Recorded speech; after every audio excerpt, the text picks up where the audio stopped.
Thank you, Will. And thank you, everyone, for coming out here today. The support of this project, both internally and externally, has been overwhelming, to say the least. There are so many people in this very room that deserve standing ovations for all their hard work and thoughtful creativity and hours of dedication. And I'd be lying if I said there wasn't a part of me that wanted to spend the next 45 minutes or so pontificating on all of that hard work, the sharp minds and loving hands that touched Van Gogh and his inspirations. It was communal, it was collegiate, it was collaborative, which is not unlike many of the stories you'll hear today. The spheres of influence that impacted Van Gogh were amorphous and always shifting. Artists belonged to many ateliers, schools. Models were often shared, and boundaries, both physical and metaphorical, were often crossed. But we'll talk about more of that later. Often when asked what I did for the exhibition, I compare it to grad school. I went to the library, I read, I stared at a computer screen for hours on end, I wrote, I rewrote, and like grad school, I met some very interesting people along the way, which brings us to a very important disclaimer. If the clicker will work, which it does not want to work, so we will go back to the old-fashioned laptop, just like in grad school. Unlike based on a true story film, the characters you are about to learn about are real people. Their names have not been changed. The events outlined here are taken directly from written testimonies. None of this is fake news. No matter how funny or outlandish or improbable it may seem, these are the lives of people who, for one reason or another, have been relegated to footnotes in the canon of art history, but were some of the most sought after and influentially connected individuals of their time. Their stories span continents, genres, revolutions, royal families. So rather than focusing on Van Gogh in the time we have left, let's give his mentors, companions, and even adversaries their due. And perhaps we, like Van Gogh, will be inspired by these great men and women. So, let's begin. And like with every good story, let's begin with a woman. Agostina Sigatori grew up in Naples. Her dark hair and Italian features made her a favorite subject for artists in the area. In 1860, her life of modeling and prostitution had earned her enough money to book a passage to Paris. By the time Vincent van Gogh met her in 1886, she had opened up a themed cafe, Le Temporan. Customers seated at tambourine-shaped tables were served by waitresses in Italian peasant dress. Those patrons whose physical appetites were piqued in such exoticized surroundings were in luck. Le Temporan had a very successful side business, prostitution.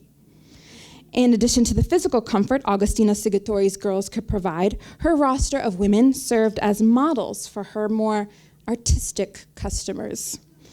Sigatori often advertised Le Temporan as more museum than cafe, and prior to her days as a proprietress, she herself posed for France's pantheon of great artists, including Manet, Gérôme, and Corot. Jean-Baptiste Camille Corot was, at the time of his death in 1875, widely acknowledged as France's greatest landscape painter of modern times. The Great Corot, as he became to be known, played a pivotal position in Van Gogh's development as both an artist but also a man. While in London, Vincent sent his brother Theo a portrait of Corot from the London News, which he also hung in his own bedroom. Vincent instructed his brother to do the same, not because the portrait was particularly exceptional, but because of the artist's reputation for mistresses. With this 18th century playboy hanging above his head, Van Gogh defended sexual license. Physical vice was acceptable, as long as you remained pure of heart. According to his friend, Paul Gauguin, Vincent was very much in love with Agostina Sigatori. Sigatori took pity on Van Gogh and agreed to hang some of his paintings in the cafe with other masterworks. Vincent van Gogh, unable to afford models and obsessed with Sigatori, painted his ardent passion into canvas after canvas of flowers. the Dame of Lutombon was quickly becoming indistinguishable from La Dame à Camilla, or the Lady with the Chamomiles, Alexandre Dumas Jr.'s masterwork about the courtesan Marguerite Gautier, inspired by his real-life 19th century mistress and courtesan Marie Duplessis. Van Gogh was a fan of Dumas and suggested the novel to Theo, saying, "It's very good." This shared desire for courtesans, mistresses, and streetwalkers would lead Vincent, Theo, and members of the Dumas family to 66 Rue Saint-Lazare in Paris, the then home of the homeopathic doctor David Gruby. Gruby was known as a psychological doctor who treated nervous disorders, of which at that time also included syphilis. It was the 19th century. The name of this transmitted disease actually originates from a poem that tells the story of a shepherd named Syphilis, who blamed and insulted the sun god for the demise of his flock, and in return received the horrible disease as punishment. Yep, apparently it all comes back to sheep at one point. But let's return to our comrades in the then called French disease. Gruby's recommendation ranged from eating gingerbread and cheese at 5 in the morning to eating apples at midnight. I do wonder how that worked out for all of them. He might have had a more helpful suggestion in saying no women, but Van Gogh just couldn't stay away from Augustina. She had bought some of his work in exchange for food. She had allowed him display his recently acquired Japanese prints on her walls.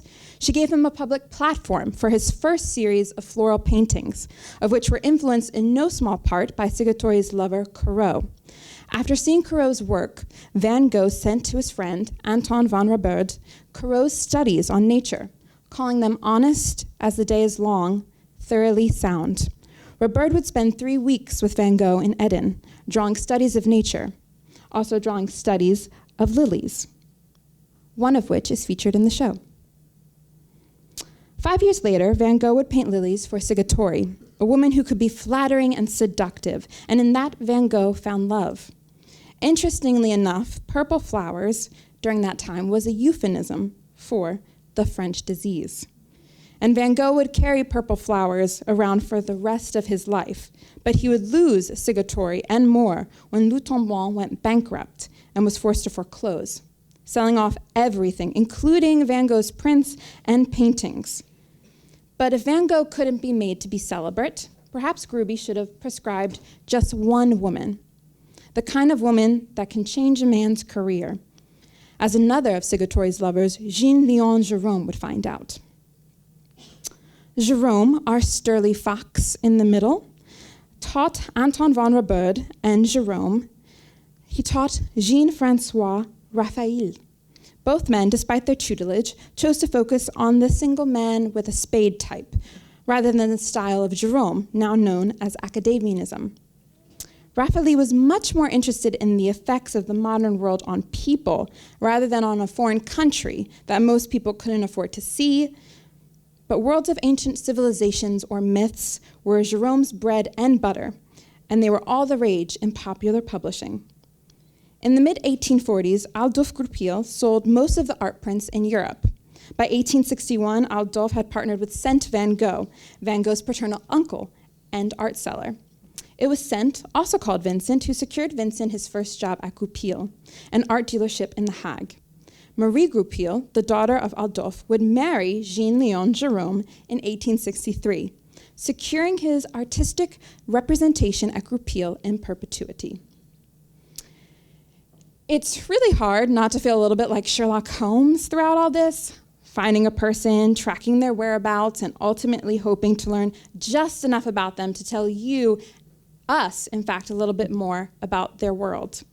And in fact, Sherlock Holmes does have a role to play in this drama. Sir Conan Doyle mentions the English author, artist, and suspected serial killer Thomas Griffith Wainwright in the story The Adventures of the Illustrious Client. Now, Wainwright, for a period of time, was a pupil of John Linnell, whose painting you can see in Gallery 1. Linnell was also a close friend of William Blake.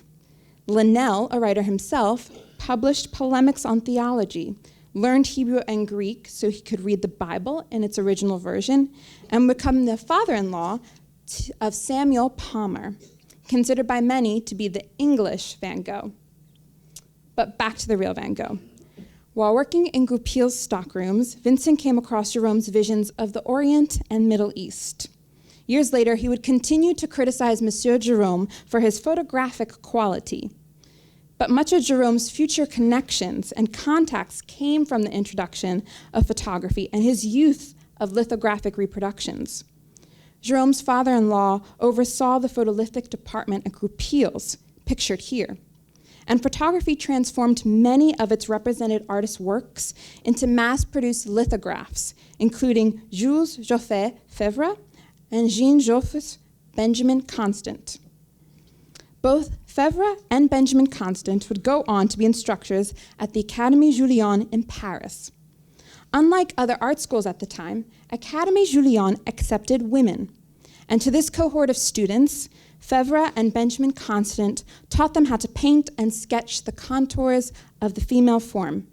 Both men were sought after by students and received steady commissions from the aristocracies. A reviewer wrote the following about Jules Joseph Febvre. It is sufficient just to mention his name in order to immediately evoke the memory and image of the 1,000 adorable creatures of which he is the father. These adorable creatures would entice the 19th century Berlin painter Ludwig von Hofmann to enroll at the Académie Julian in 1889. He would only stay in Paris for 1 year, returning to Germany in 1890. Back in Berlin, he would become one of the most celebrated German painters of Jugendstil, or youth style. Influenced heavy by symbolism and Art Nouveau, Hofmann's Hellenic landscapes would appear on the covers of Pan, an arts and literary magazine. In 1933, when the National Socialist Party took power, much of his work was considered degenerative art and unfortunately destroyed. Similar to the forever young and beautiful bodies that appear in all of Hofmann's Arcadian visions, Mathis Maris painted paradises filled with childish innocence and romantic symbolism. But unlike the seemingly attainable green vistas of Germany, Maris's paradise was considered irrevocably lost.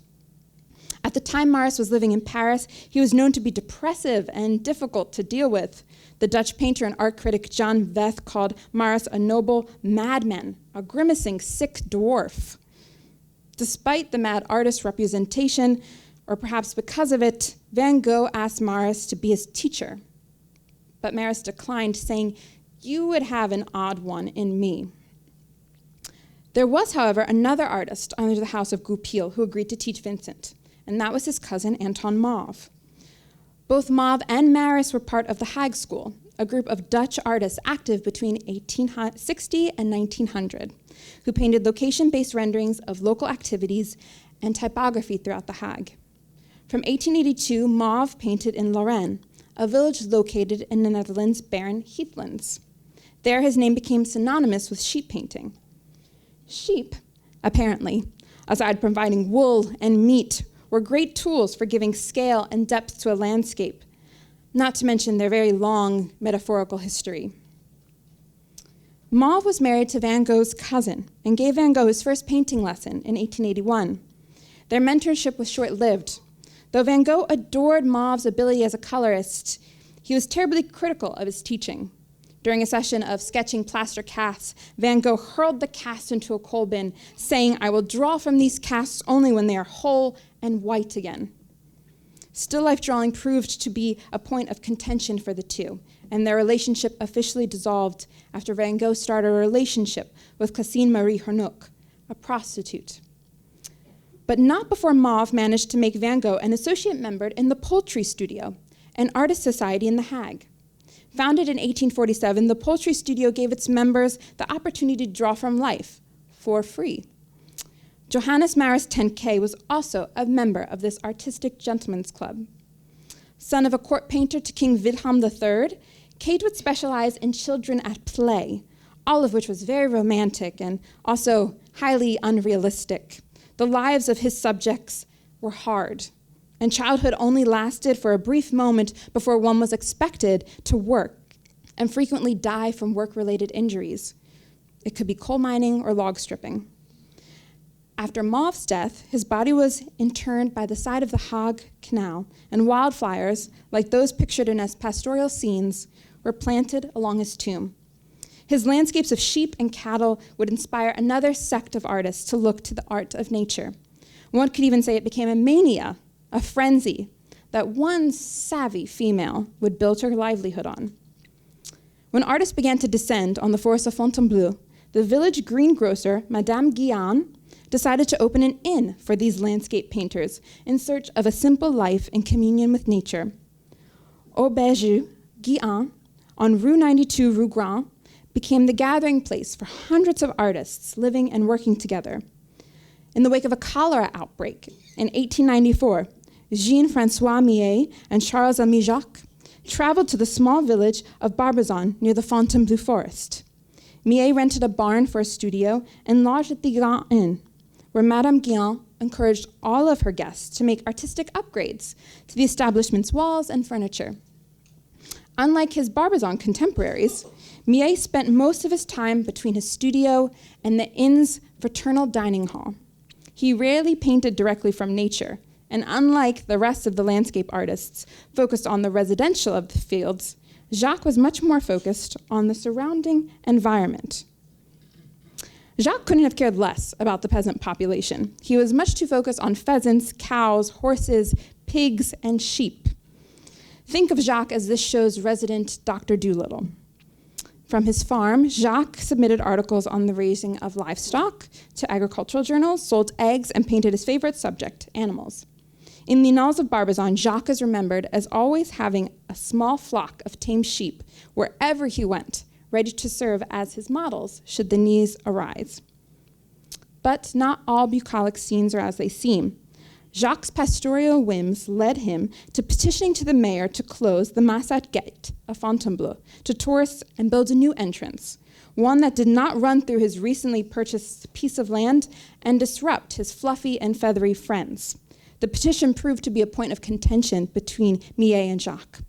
And despite the emphasis put on the authentic provincial life, a simple antidote reveals the often voyeuristic and staged quality of these peasant paintings. One day, Jacques, wanting to paint a wheelbarrow, went to a neighbor and offered to give him a new wheelbarrow in exchange for his old one better fitted to Jacques' aesthetic. Amazed and confused, the countryman accepted the new wheelbarrow, telling the rest of his neighbors about the exchange. For many days after, there appeared a procession of men to Jacques' store, offering their old wheelbarrows in exchange for new ones. And the procession of men into Barbizon continued. In the 3 decades Millet remained in Barbizon until his death in 1875, the often called rustic Michelangelo developed a cult following. His mark on the region would be made permanent with Henri Chaput's memorial in Fontainebleau. Henri Chaput, a sculptor known for his funerary and public memorials, depicts Millet in profile with his fellow Barbizon painter Theodore Rousseau. Chaput's artistic medium was the human figure, but not just any human figure. His marble and metal men were saints, legends, explorers, and pioneers. For Millet, many of his devotees migrated to Fontainebleau, while others merely fawned from afar. Comrades in temperamental dispositions, both Maurras and Van Gogh made copies of Millet's depictions of peasant life. While hospitalized in Saint-Remy, Van Gogh would make 21 copies of Millet's work, along with prints by Gauguin, Rembrandt, and Doré. It wasn't the first time Van Gogh made copies. He reproduced other men's work while also in the Bornage, Brussels, Eden, The Hague, Paris, Arles, and Auvers. The art of copying works became part of his learning exercises. In addition to copying imagery, Van Gogh transcribed long passages of literature into scrapbooks and letters. 19th century had many conventions of storytelling, as did literature. In this sense, they were sister arts. I'll give you 2 examples. Doré is most known for filling masterpieces of world literature with memorable pictures. Though his success came as an illustrator, he always considered himself a painter. Dante's Inferno would launch his career. With a steady stream of serialized novels and an innate compulsion to draw, it was said that Doré's pencil was always sharpened at both ends. He is also considered the father of comic book art. Doré's living was made off of a good story. He even sketched a sculpture memorial for Alexander Dumas the Senior, yet another monument to Doré's alliteration of literature. In a bit of irony, the frequent copying of Millet's work would lead to a number of art market controversies. A young man by the name of Jean-Charles Millet would begin selling forged pictures under the name of his famous grandfather, Jean-François Millet. He was eventually caught and, as I turn the page, leaving you in suspense, convicted due to his mistake in signing some canvases at the top rather than the bottom. Millet's life story became the source of inspiration for many 19th century painters and would eventually be made into a play by Mark Twain. Is He Dead is not one of Mark Twain's best works, but it is a rather amusing tale of Millet faking his own death to inflate his market value, because only dead painters achieve fame and fortune. At some point, Millet dons a dress, which may have been a step too far for the real Millet, but in his lifetime, he did keep a wardrobe of cloth and rags in his studio for the costuming of his figures. For many of the painters in Barbizon, their careers began in the pages of fiction as illustrators, printmakers, or decorative arts. The French-born Spaniard Narcís Vigil Díaz de la Peña apprenticed as a porcelain decorator at the age 15. At the factory, he made the acquaintance of Jules Dupré, whose father owned the studios. In 1856, Narcisse would bring another one of his disciples through the doors of the Guion Inn, Adolphe Monticelli. The two often painted together, with Monticelli adopting Narcisse's highly romantic style of painting. While studying in Paris, Monticelli spent his days at the Louvre copying works by old master painters. He was a good friend of Cézanne and took lessons from Félix Ziem. Ziem would be the first artist whose work was acquired by the Louvre while he was still alive. Monticelli, not so lucky. He faced heavy criticism, but despite it all, he maintained that he was painting for 50 years in the future. He said, "It will take that long for people to see my painting." Van Gogh was one of the few who, upon his arrival in Paris, saw Monticelli's work and admired it from the start. He claimed that he owed everything to Monticelli and was sure he was continuing his work as if I was his son or brother. Despite Monticelli's lack of critical appreciation, he had amassed an influential circle of friends and mentors.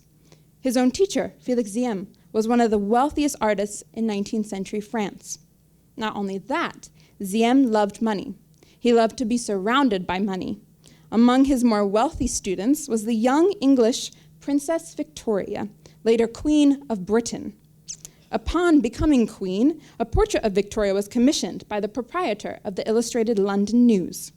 According to a contemporary, Sir Frederick Ponsonby, the queen only gave to agree a 20-minute sitting. But to her surprise, the artist, Benjamin Constant, never painted at all. He sat, with his face between his hands, gazing at her the whole 20 minutes.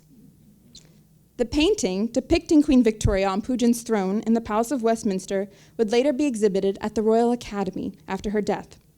Benjamin Constant, like Ziem, was part of an upper echelon of artists in Europe. Those that traveled, were sponsored, and received state commissions.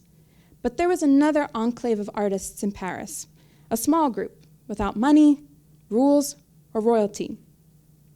Suzanne Valadon, a former circus performer in Montmartre, sits slouched over a cafe table, her scowl and dark gaze directed elsewhere, not at the viewer, not at the artist. The painter, Henri de Toulouse-Lautrec, was her lover, making her a frequent attendant to Lautrec's weekly gatherings in Paris. When interviewed by Florent Fels in 1928, she remembered Van Gogh attending Lautrec's soirees. He carried a heavy canvas under his arm, putting it down in a corner, but well in the light. He waited for someone to pay some attention to it, but she said no one took notice.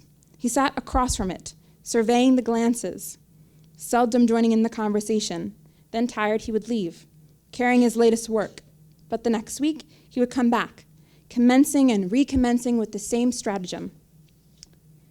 Despite not having taken to formal instruction before, when Van Gogh returned to Paris to live with his brother Theo, he enrolled at the studio Fernand Cormont. Vincent managed to stick it out for 3 or 4 months. and while there met other artists who eventually came to be his friends, including Toulouse-Lautrec and Émile Bernard. Bernard, after being dismissed from Cormon's studio for insubordinate behavior, would become something of a personal project for Van Gogh. Bernard was just 18 years old, and Van Gogh, 15 years his senior, took him under his wing, took him as a companion to art shops, exhibitions, and cafes throughout Montmartre. This was not the first time Van Gogh had lived in Montmartre, but much had changed over the years for this once rural village. As late as 1830, Montmartre was still somewhat wild. It was the closest village to Paris, but it was also largely undeveloped. While there were no real roads, there were 30 working windmills, many of which can be picked out in the backgrounds of Georges Michel's paintings of the areas surrounding his home near Montmartre and Saint-Denis. Soon, Michel became known as the Rose Dalle of Montmartre, whose side profession as a restorer for the Louvre only gave him greater capacity to master Dutch landscape painting. Because Michel is recorded as one of the few individuals to walk out into the country and paint what he saw, he is considered to be one of the forerunners of our old pals back in Barbizon.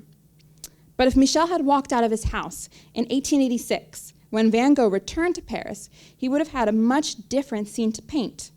Though the hill still boasted an array of windmills, there were now cabarets, restaurants, dancing halls, and commercial storefronts.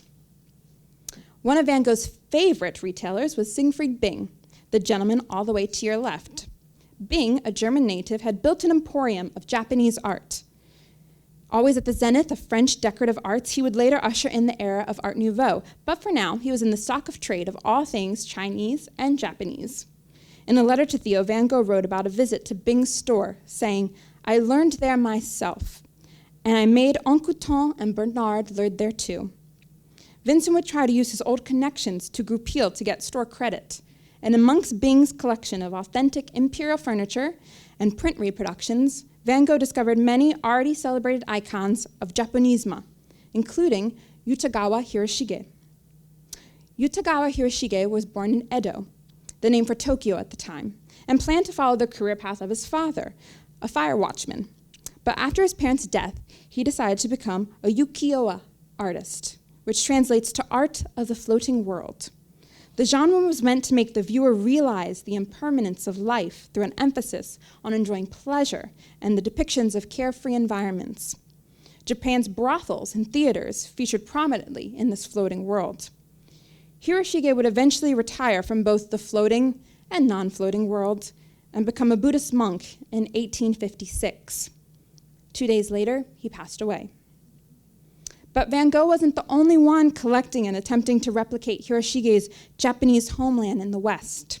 Monet and Whistler were also looking to Hiroshige's work for inspiration. In addition to painting copies of his prints, Hiroshige was including in Van Gogh's print exhibition that I discussed at the beginning of this presentation. You know, the one at L'Autombrand. You can see a little bit of a print just above Sergatory's head. To the cafe, Van Gogh invited his new friends, Anqueton and Bernard, writing to Theo that he believed it did them a good well of good. Another location that influenced Bernard a great deal was Grand Boulon Restaurant du Chalat.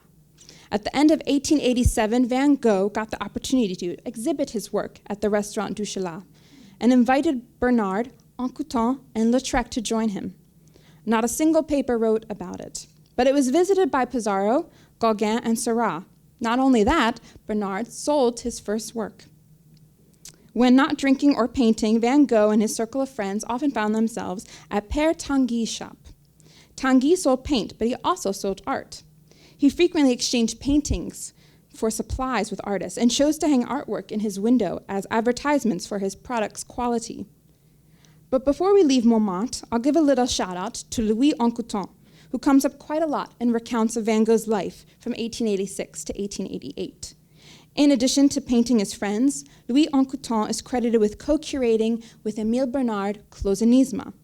It is a method of painting characterized by strong black lines encasing fields of color, similar to stained glass windows. This form of abstraction, as Van Gogh called it, would eventually lead to Vincent and Bernard's falling out. But despite the end of Van Gogh's correspondence with his Montmartre friends, after Van Gogh's death, Bernard became a key player in Van Gogh's posthumous notoriety. He co-managed the posthumous exhibition, and in addition to that, he published the letters that they exchanged with each other throughout their lives.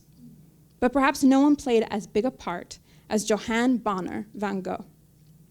Born in Amsterdam to Henrik Christian Bonner and Herman Louis Weissman, Johan, nicknamed Joe, was the fifth of 7 children. In 1886, she accepted the position as an English teacher at an all-girls boarding school in Elburg, and eventually a teacher at a high school for girls in Utrecht. Her brother, Andres, while an employee at Groupil, made the acquaintance of Theo van Gogh. Their work together and shared Dutchhood developed a bond, and in 1885, Andre took his new friend home to Amsterdam to meet his family, including his sister. After meeting the 22-year-old Joe, she was all Theo could think about. Her distance from Paris only intensified his affections. Recalling this period of pining, Theo said, "I sensed I was on the threshold of an entirely new life." Van Gogh's own life would come to an end on July 29th, 1890. In his last letter to Theo from Auvers, he included a sketch of a painting he was working on of Charles-François d'Aubigny's home. He called it one of his most deliberate canvases.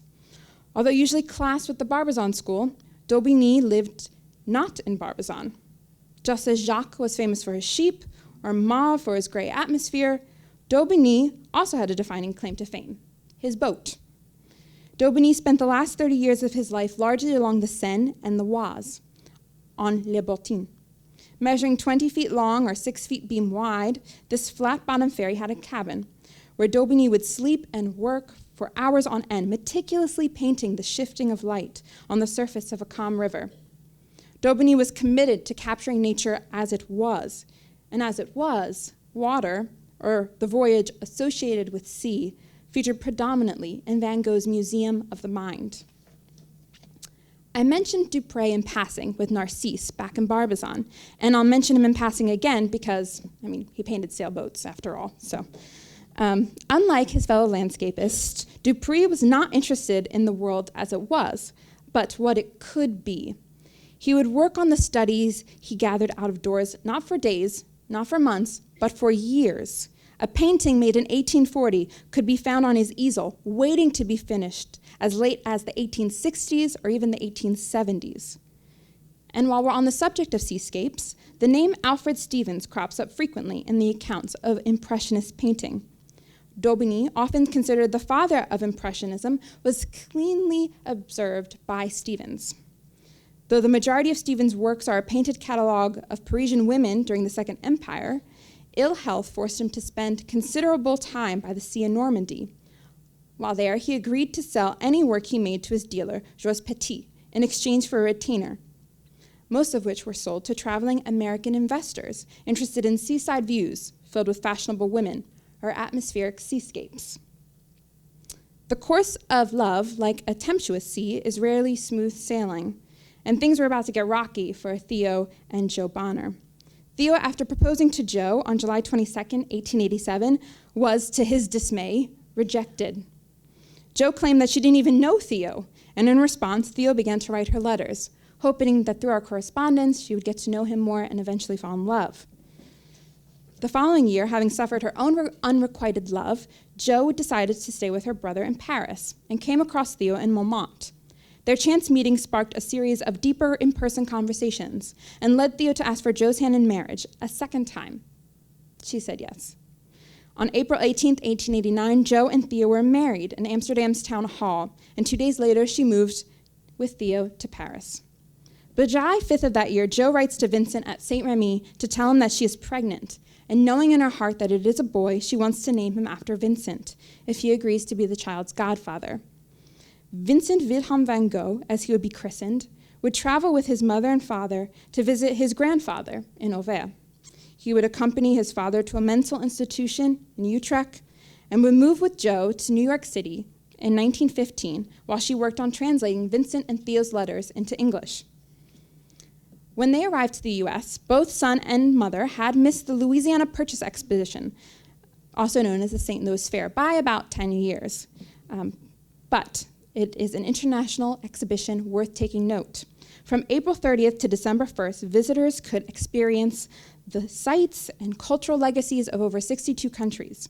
Showcased in this grandiose ambition of the Gilded Age was the master of Gilded Age painting himself, John White Alexander.